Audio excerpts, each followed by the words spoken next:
Good morning everybody. Bone health में आपका स्वागत है। Nutrients involve in bone. Bone में क्या क्या न्यूट्रिएंट्स हमें चाहिए, हमें क्या क्या पोषण बोन के लिए चाहिए हेल्थ में। देखिए, बोन में जैसे बोन का structure, growth and remodelling, bone health, osteoporosis, bone health assessment में क्या क्या चाहिए। जैसे nutrients for bone growth, maintenance and repairs, तीनों चीज के लिए न्यूट्रिएंट्स हमें चाहिए। तो पहला है कैल्शियम, फास्फोरस, विटामिन डी और मैग्नीशियम एंड फ्लोराइड।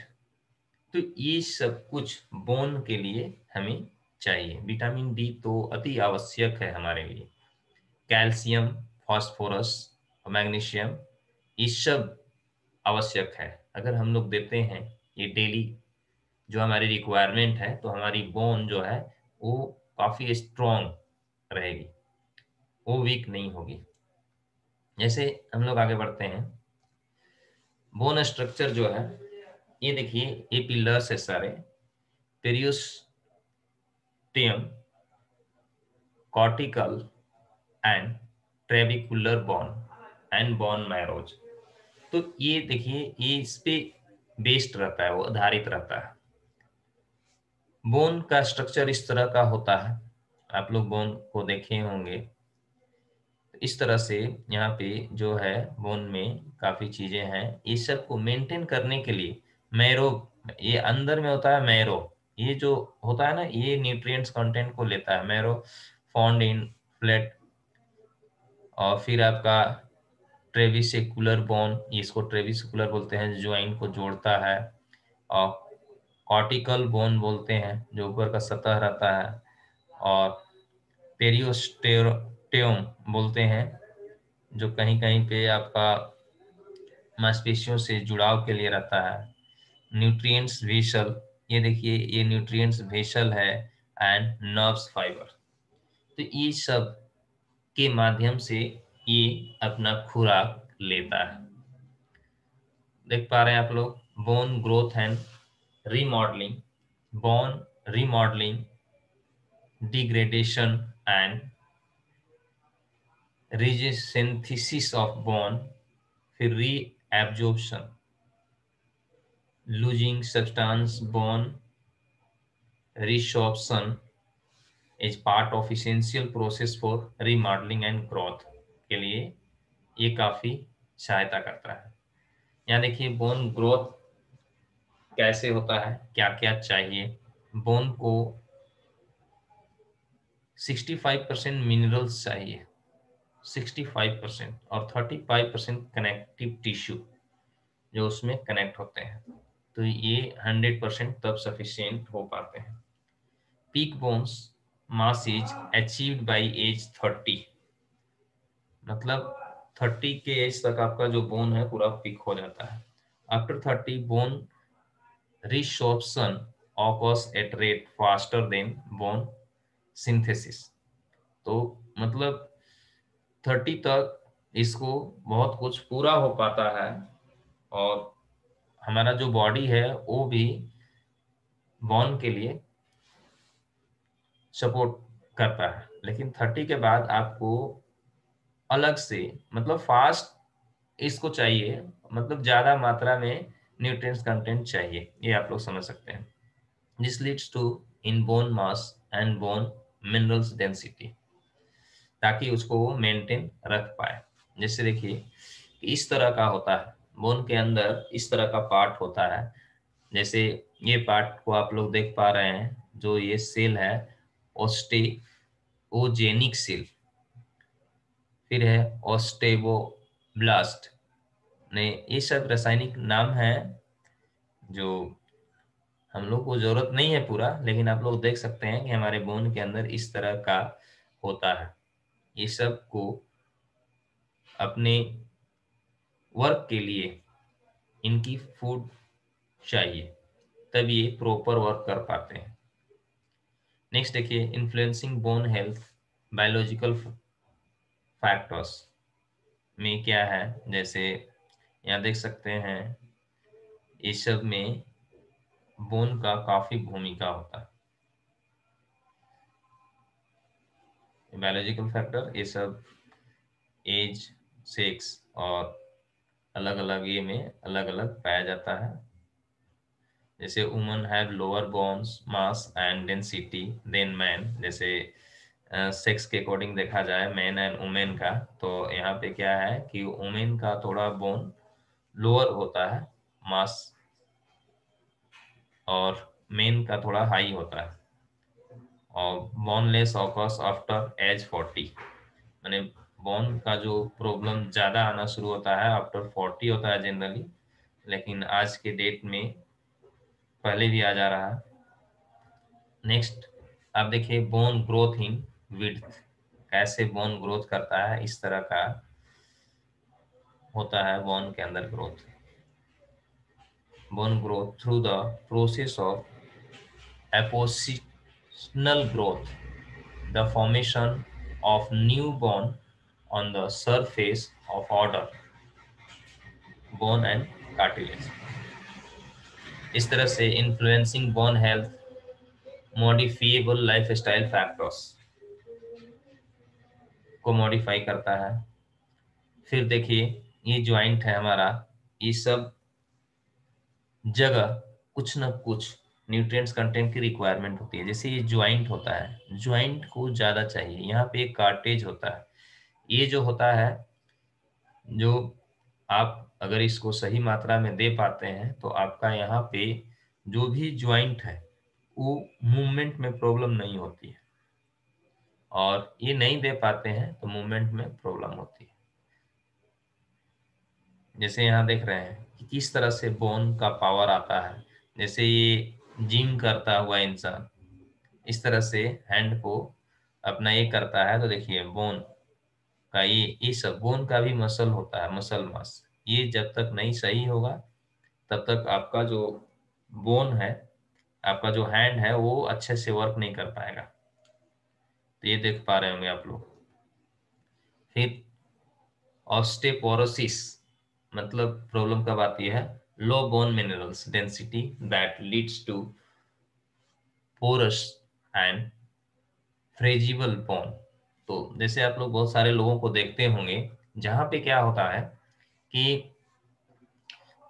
एज उनका बहुत ज्यादा नहीं है, लेकिन उन लोग को डंडे का सहारा लेना पड़ता है। बहुत सारे लोग देखते हैं तो उनका मिनरल जो है ना, लो बोन मिनरल डेंसिटी, मतलब मिनरल सही मात्रा में नहीं मिल पाता है, तब ये बीमारी होती है। जैसे इस तरह का देखिए बोन का भी इस तरह का होता है। जैसे आप देख पा रहे हैं नॉर्मल बोन है ये, और नॉर्मल बोन इस तरह होता है, और जैसे जिसका वो बीमारी होता है ओस्टेपोरोसिस, तो इस तरह का हो जाता है। आप नीचे देख पा रहे हैं ये क्या होता है, कहीं कहीं ज्वाइंट जो है वो टूटा हुआ है, वो सही से वर्क नहीं कर पा रहा है, ये जुड़ नहीं पाता है। तो ये हम लोग का है स्ट्रक्चर बोन का इंटरनल, जिसको हम लोग ये इस पिक्चर वाइज देख पा रहे हैं। तो यहाँ देखिए कार्टिकल बोन, यहाँ से मैंने जो कार्टेज है वो प्रोड्यूस होता है और चारों तरफ ज्वाइंट में जाता है। ये सारे कुछ है, जैसे ब्लड वेसल, बहन ये बोन में भी ब्लड वेसल होते हैं। देखिए कैसे यहाँ से इस तरह आके ब्लड अंदर की बोन में जाता है। देखिए बोन में कैसे ब्लड जाता है, ये सब ब्लड वेसल है, ब्लड की नसें हैं, आप लोग देख पा रहे होंगे। तो इस तरह से है। ये देखिए बेबी बोन किस तरह से डेवलप होता है, यहाँ पे थोड़ा सा फिगर में दिखाया गया है। इस तरह से ब्लड वेसल होते हैं, सारे मिनरल्स जाते हैं, तो बेबी बोन इस तरह से डेवलप होता है। देखिए इसमें और क्या क्या फैक्ट होता है, जैसे ये होता है तो यहाँ पे 9.1 यूएस का ये आंकड़ा लिया गया है 2010 में। तो ये जो बीमारी आती है वो 9.1 मिलियन वुमेन में इस तरह का समस्या आता है, और यहाँ 2.1 मिलियन मेन में। तो ये समस्या देखा जा रहा है कि ज्यादातर लेडीज में आई है, यूएस का 2010 का रिपोर्ट है। और यहाँ पे जैसे बोन फ्रैक्चर देखा गया है, तो 1.5 million bone fracture per year हुए हैं और 3 लाख ब्रोकन हिप्स। मतलब जिनका जो फ्रैक्चर होते हैं, जिनका थोड़ा सा चोट में वो टूट जाते हैं, तो वो क्या होता है, इनको ये परेशानी होती है जिसके कारण वो थोड़ा सा ये में ब्रेक हो जाता है।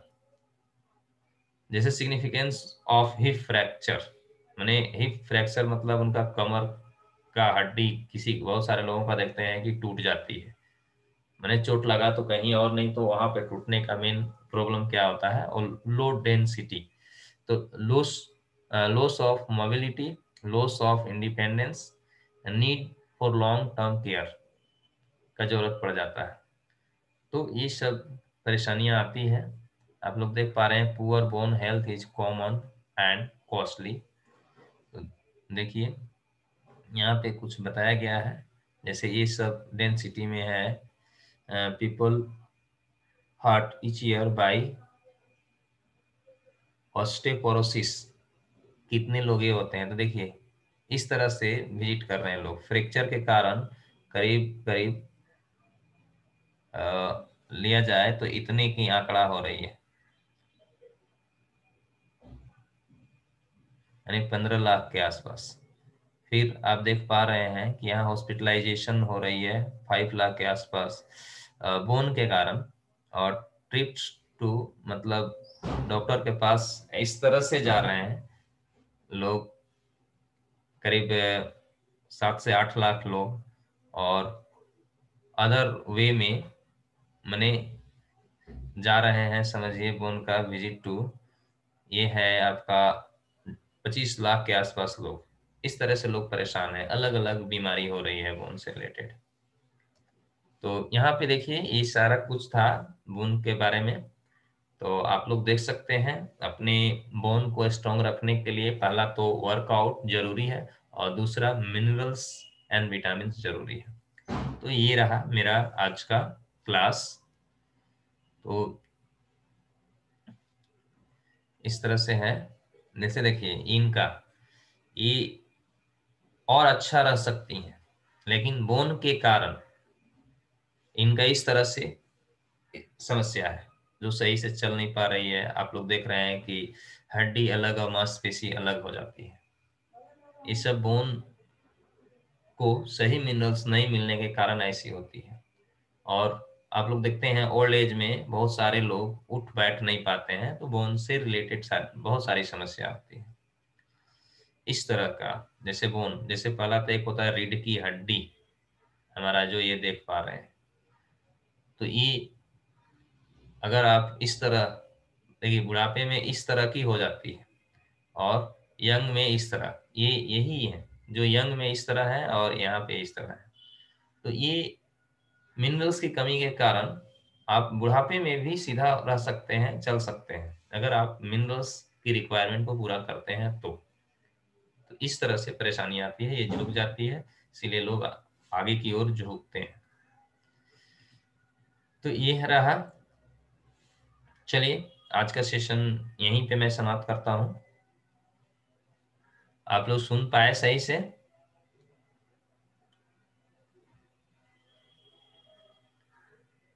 आवाज क्लियर आ रही थी? जी सर, आवाज क्लियर आ रही। अच्छा, सुनगुल मैम तो नहीं सुन पाई होगी सही से लगता है।